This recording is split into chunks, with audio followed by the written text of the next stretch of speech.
Ger, ilingo welingku yo Ger. Besok yen wis ana kereta tanpa jarak.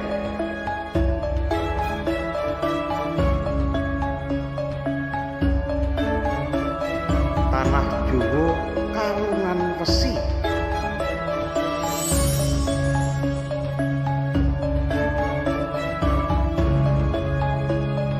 Rahu melaku ing dhuwur awan-awan.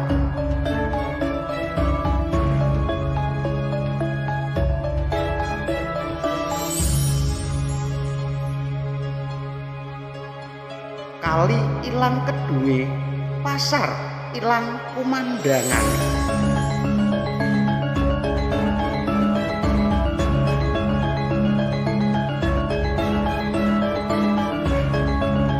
Iku tandane yen wis tekani jaman Jaya wis cedhak.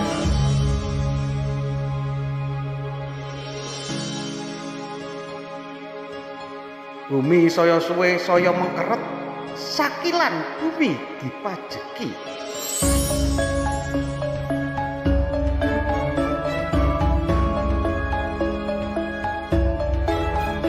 Jaran doyan mangan sambel, wong wadon nganggo pakaian lanang, wong lanang kaya wong wadon.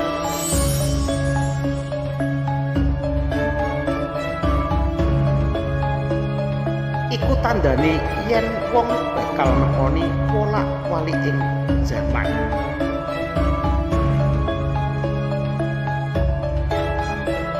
Akeh janji ora ditepati, akeh wong wani nglanggar sumpahing dhewe-dhewe.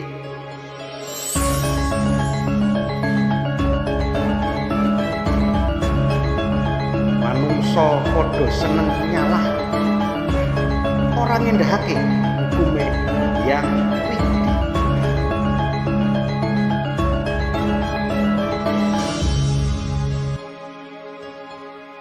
Barang jahat diangkat-angkat, barang suci banjur dibenci.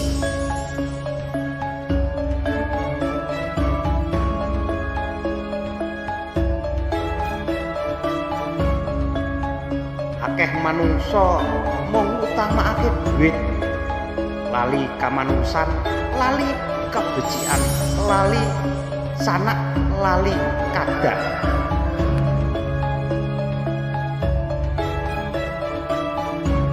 Akeh bupo lali anak, akeh anak wani lawan ibu.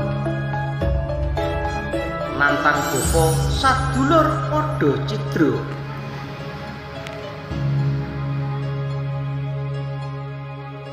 Wong jahat munggah pangkat, wong bener tengreng. Wong apik-apik padha kapencil. Akeh wong nyambut gawe apik-apik padha krasa isin. Luwih utama ngapusi, wegah nyambut gawe kepingin urip mulya lan mewah.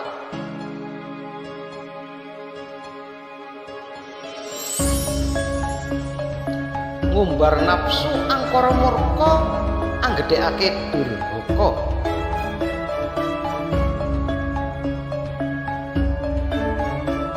Wong salah bungah, wong apik ditampik-tampik. Wong agung kasinggung, wong ala kapuja-puja.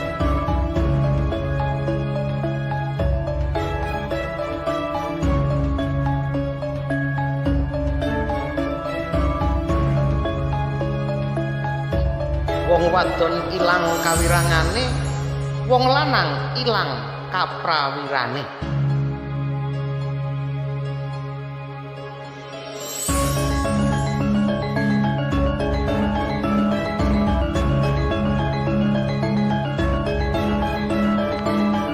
Akeh wong lanang ora duwe bojo, akeh wong wadon ora setya marang bojone.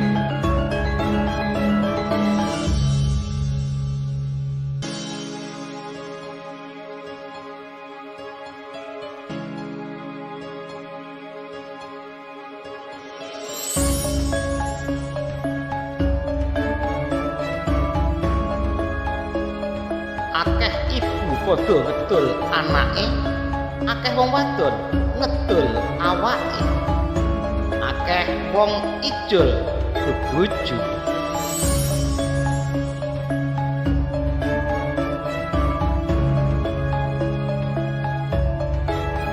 Akeh wong ngedul ilmu, akeh wong ngaku aku. Jabane putih jerone dadu.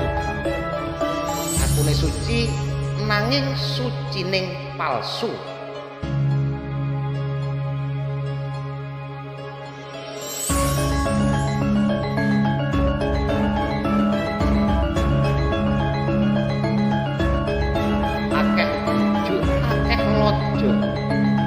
Akeh udan salah mongso.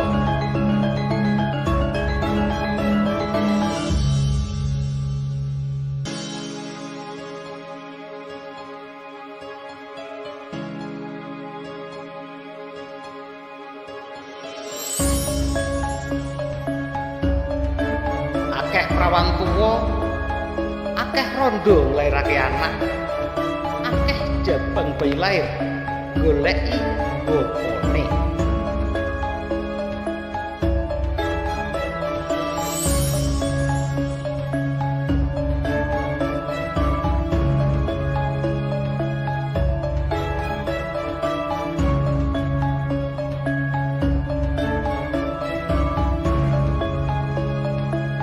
Pre kamanungsan saya ilang, omah suci dibenci, omah ala dipuja-puja.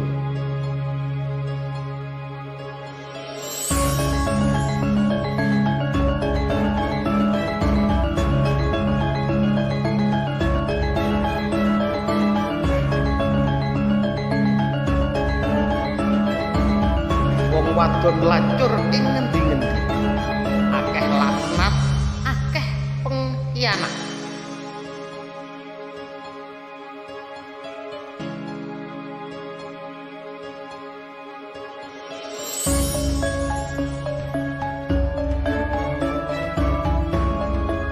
Anak mangan bapak, sedulur mangan sedulur, kanca dadi mungsuh, guru disatru, tangga padha curiga.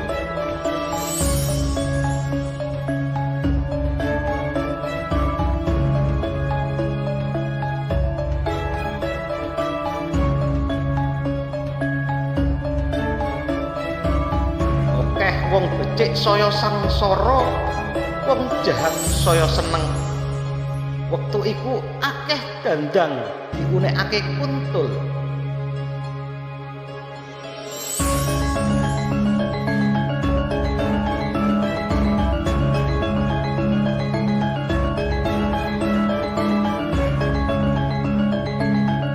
Wong salah dianggep bener, pengkhianat nikmat. Durjana saya sampurna. Wong jahat munggah pangkat, wong mulya dikunjara. Wong lugu kabelenggu, sing curang garang, sing jujur kocur.